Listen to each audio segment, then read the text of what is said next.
Because it seems to me that I pay enough every other year. Okay. It seems to me they're getting more from me than from most, and it makes them happy. Really? You sure it makes them happy? I'm not sure it makes them as happy as they could be. Didn't you once tell me you don't pay at all? No, I'd like to have that be the case. Welcome to PTI, boys and girls. In today's episode, the Sixers need a win. Russell Wilson wants a deal by midnight, and Luke Walton gets a new job. But we begin today with the triumphant Tiger Woods. After 11 years without a major and 14 years without a win at Augusta, Tiger inspired the roars just like in the old days. His tee shot on 16 was as brilliant as any shot he ever made. And after he closed it out on 18, he let out what seemed like a primal scream.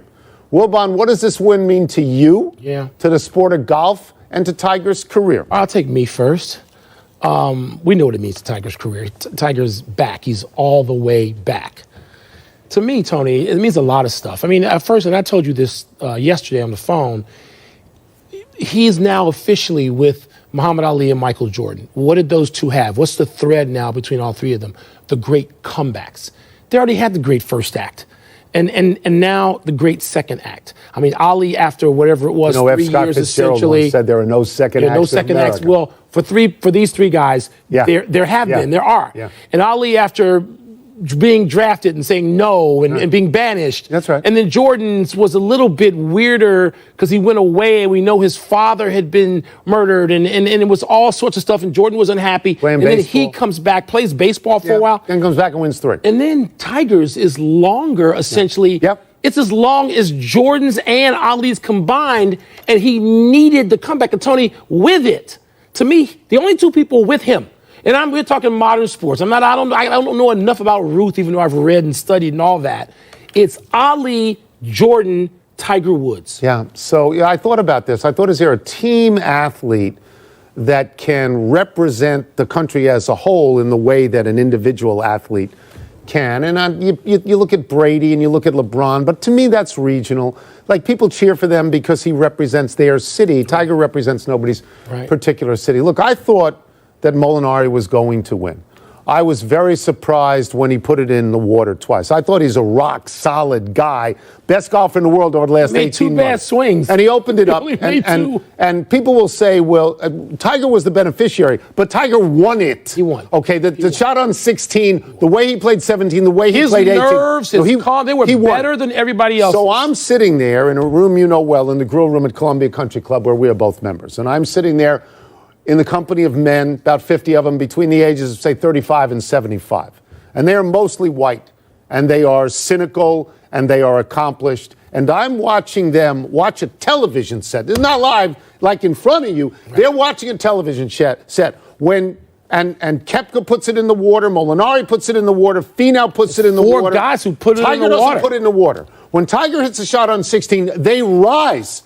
They're applauding a television. I'm with them. We are applauding because the comeback of Tiger Woods. Last week we talked about the comeback of Virginia, but that's based on 1 year. Yeah. This is 11 years.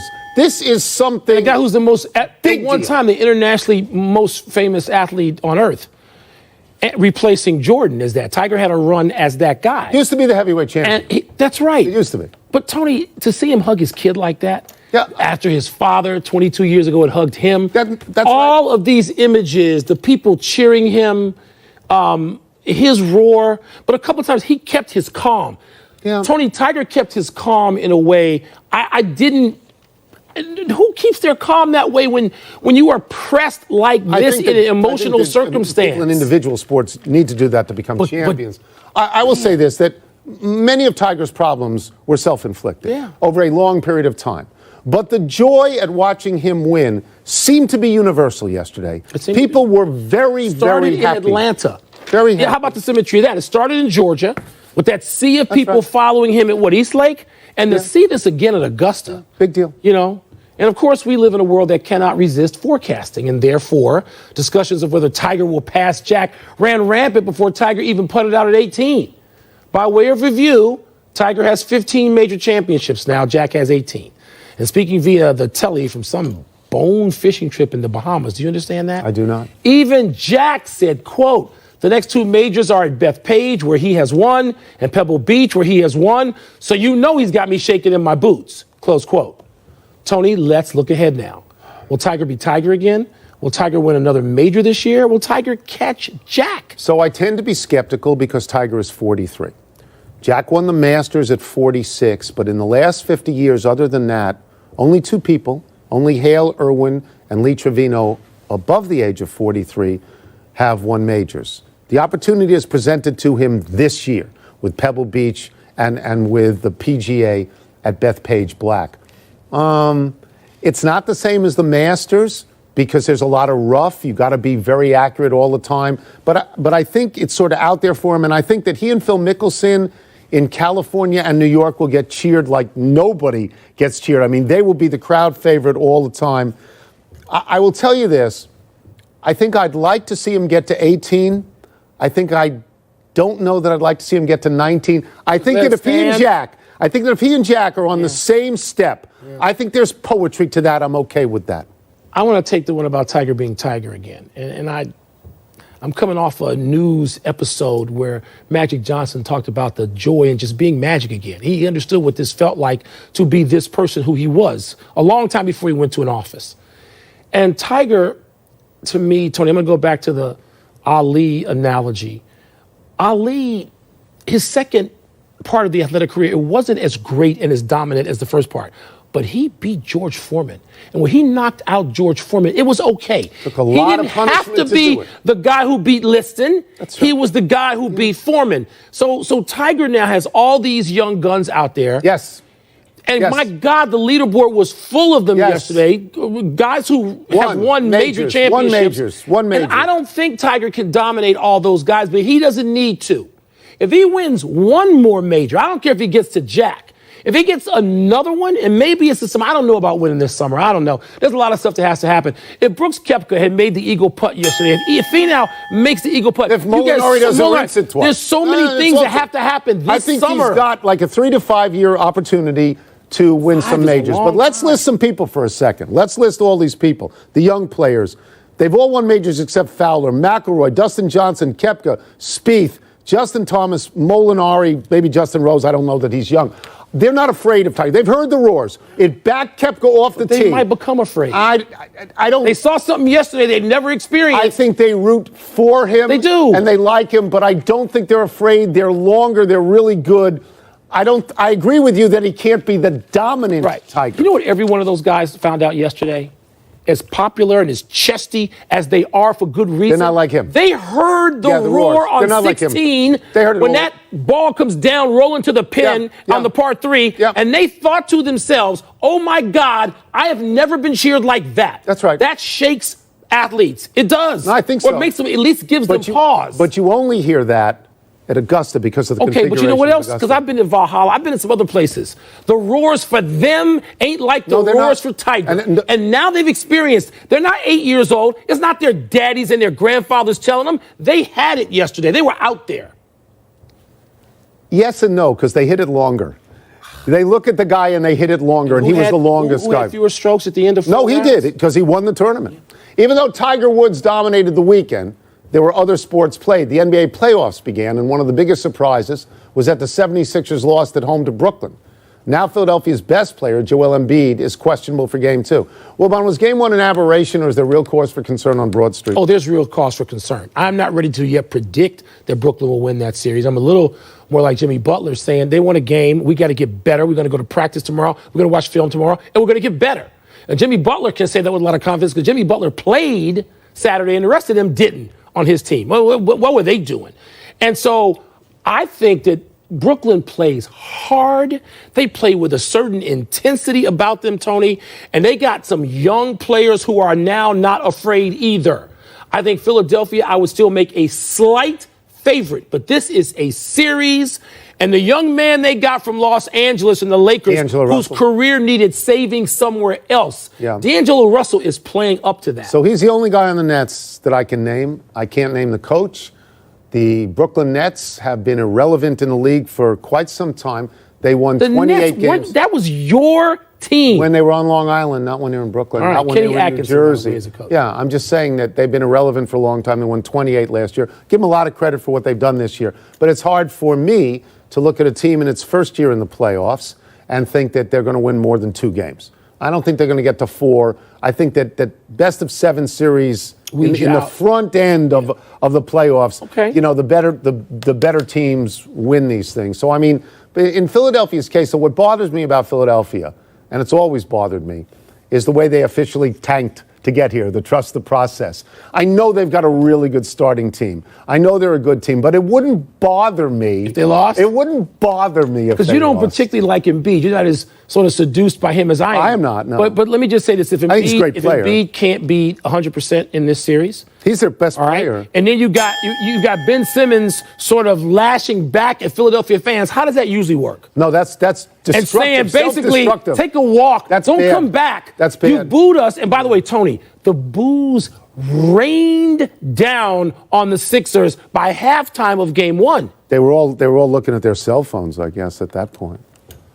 It's Amir Johnson. It's a must-win situation in Philadelphia for Game 2. The Kevin Durant, Patrick Beverley sideshow Sunday in Oakland was entertaining to a degree. You were there, right? I was there. It had a price. After 2 technical fouls and an ejection from Game 1, Durant and Beverley each is just 5 technicals from a 1-game suspension. Quote, 7 is the magic number, close quote, Steve Kerr said accurately. Kerr also talked about having warned his team going in not to take the bait and get into it with Beverley, and that this would be a bad trade for the Warriors if this continues. KD said after the game it's not going to continue because he's in control and he isn't worried about a playoff suspension. Tony, should KD's certainty end the Warriors' concern? So there are 2 really great players in the NBA that I have no faith in whatsoever. One is Kevin Durant and one is Kyrie Irving. They appear to be thoroughly unhappy. When you say no faith in, you're not talking about performance. No, faith in that their words are meaningful at all. They're thoroughly unhappy. They're thoroughly miserable. You know Kevin Durant. I don't know Kevin Durant. Everybody loved Kevin Durant. Something happened within the last couple of years with Kevin Durant. Maybe you can explain this. Why is he so sour? Why? He's not like that all the time. He isn't. There's some public declarations that certainly make him seem like he is, but he's not. Just saw him Saturday. He was smiling and in a good mood. Okay. Even after this, by the way, and this was a stupid thing to throw them out of that game. This is when the officials and that crew was awful. You know, I don't sit here and say that. I had too many buddies who are referees. I'm sitting here saying it. Yeah. That crew was awful. They stunk. Okay. And they lost control, and they threw these guys out, and the league should rescind 1 tech each. They were not going to get into a fight. They're sort of buddies, and they were smiling and talking trash. That's what the NBA is. One guy is 5'10", and the other guy's 7 feet tall. But the 5'10" guy's the irritant, and yes, he's 6'2". Patrick Beverley's a tough Chicago kid. Tell me this. Tell it seriously. He's on the Golden State Warriors. He's been the Finals MVP 2 years in a row. They won. Why does he want to leave? Why is he unhappy there? I'm talking to someone who I have called on the phone after great triumphs and awards won and salaries raised to the heavens. $5 and I said, Tony, why are you angry? Why are you unhappy? Angry. Well, you and Kevin Durant are of the same cloth. Well, he's sour all the time. And why are you sour all the time? Let's take a break. It's how I got here. Yeah. Coming up, did unnamed people give too much credit to the Raptors during the regular season? Unnamed people? Could be you. Will the Seahawks meet Russell Wilson's contract demand by midnight? No. They don't even need to. Where's he going? Time, you bug us with your questions, and we respond with grace and insight. Let me see what's first. Or Grayson Allen. Grace, that's good. Which number 2 seed should be more concerned, Nuggets or Raptors? The Nuggets, because they're playing against Greg Popovich. I could stop right there, but I won't. Pop knew they'd struggle with their 3-point shooting. So what did he do? He said basically to their first-team All-NBA center, I'm projecting, Jokic, you go ahead. You can pass it, you can board it, and he had 10, 14, and 14, but the key number is 10. 6 of 28 the Nuggets were on 3-point shooting. 6 for 28. He dared them to do this thing, and they couldn't do it. Yeah. Now Pop is up 1-0, and you know I think San Antonio can win that series. Yeah, I don't disagree with that at all because they're a seasoned playoff team with a great coach. I'm going to go to the other side. Okay. I'm going to go to the Raptors because they choke in the playoffs. They lose. They get swept in the playoffs. Game 1. They got swept last year, and Dwayne Casey lost his job. They lost another game at home in which Kyle Lowry, an all-star guard, had no points. Yeah. No points. Orlando shot 48% from 3, though, Tony. Not a good 3-point shooting team. I don't know if that can continue. Should Luke Walton be happy he's now the coach of the Kings and not the Lakers. You can't, this happened today. He was named officially today by Sacramento. You can't coach LeBron because LeBron will not accept coaching. So in that sense, he's better off at Sacramento. Sacramento, though, is puzzling. They haven't made the playoffs in 13 years. Yeah. Vlade Divac fires coaches. How come Vlade Divac doesn't get fired? He's got an extension. They've got a young team. I think Walton is young enough that having a young team, I think this is better for him, don't you? I think it's a great pairing of young coaching talent with some bona fides. I mean, he was the guy who was in charge of Golden State for a long time. And the Lakers, that was out of his control. I think we both agree mostly. Marvin Bagley, De'Aaron Fox, Buddy Hield. Those guys and other guys like Willie Cauley-Stein, Harry Giles, they got a night. No, Tony, their cupboard is far from empty. They're going to be good, Sacramento. Should the Tampa Bay Lightning feel embarrassed? Yeah, and it's not that they should feel embarrassed because they're down in the very first round of the team with the second greatest regular season record ever, looks on the verge of eliminado. Yeah. It's because they're down like 12 goals to 2 since taking a 2 or maybe even a 3-0 lead in game 1. They stink. And yes, they should be embarrassed at their lack of effort, it looks like. So when you win the President's Cup, the Capitals have done this. They went out in the first round in 2010, but they weren't swept. I mentioned Dwayne Casey's name before. If they get swept, if Tampa Bay gets swept, that is a fireable offense. You fire that coach. You're such a good team. Can't get by Columbus. Columbus won the first 2 last year against Washington. You know what Columbus has done? Columbus has given away some big leads, series leads. Think they can do it again? Not if they're up 12-2 in goals. Well, that's man. What now for Russell Wilson and the Hawks? The Hawks, the Seahawks. Yeah. I thought you meant the Atlanta Hawks. No. So we talked about this last week that he gave this deadline. We won't negotiate after April 15th. And we both thought it was a phony baloney deadline.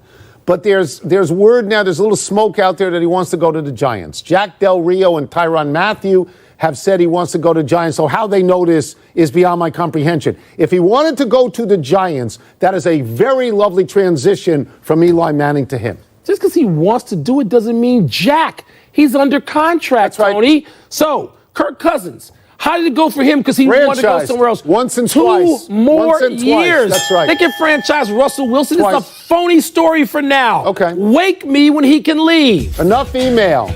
Somebody wake Wilbon. Let's take one last break, but still to come. Chris Davis got another hit today. Is that slump over? And what should we expect out of Clayton Kershaw when he takes the mound tonight for the first time this season? Hope he's great, don't you? Hope he's great. He's been a great pitcher for a long time. I guess. Tampa Bay, troublesome.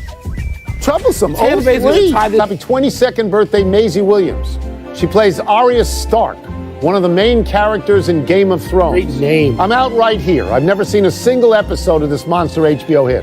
But Wilbon, you said a few weeks ago that you were going to binge watch Game of Thrones. I did. You're going to watch all 7 of the previous seasons. That's almost 64 hours of dragons. That's a lot of How binging. many episodes and seasons have you actually watched? I watched all the ones that Sarah downloaded, which is to say none. So I'm throwing her under the bus for not downloading. How about that? Happy anniversary, Playoff P. On this day last year, in his first career game as a self-anointed Playoff B, Paul George had 36 points, including 8 of 11 from 3 in a Thunder win over the Jazz. He went downhill from there. How far down the hill, you ask? Well, yesterday, Playoff P was 8 for 24 from the field in a loss to the Trailblazers. He stunk.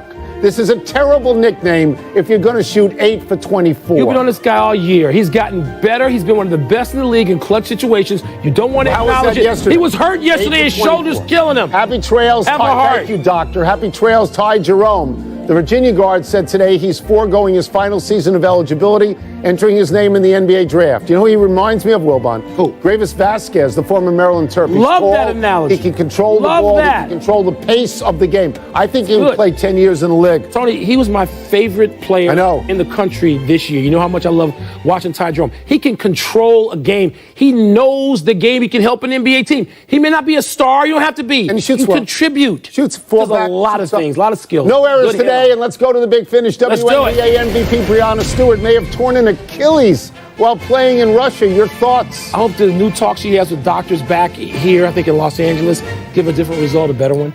LSU reinstated Will Wade as head basketball coach. You're surprised, aren't you? I am. I thought they had him on tape in a rather compromising position. Yeah, I did too. You know, Chris Davis got 3 hits on Saturday. Got another one today. Is that slump over? Well, that slump was over, but 0 for 4, took a couple of Ks yesterday. Seems to be a new slump. Strohs swept the Mariners, have won 9 straight. Houston has. Big deal? Yeah, because Seattle started out so hot. I'm waiting for Alex Bregman, who says, I'll tell you when we're good. That's fair. I'm waiting for him to Bregman will let us say we're know. good. That's right. Last one, Clayton Kershaw makes his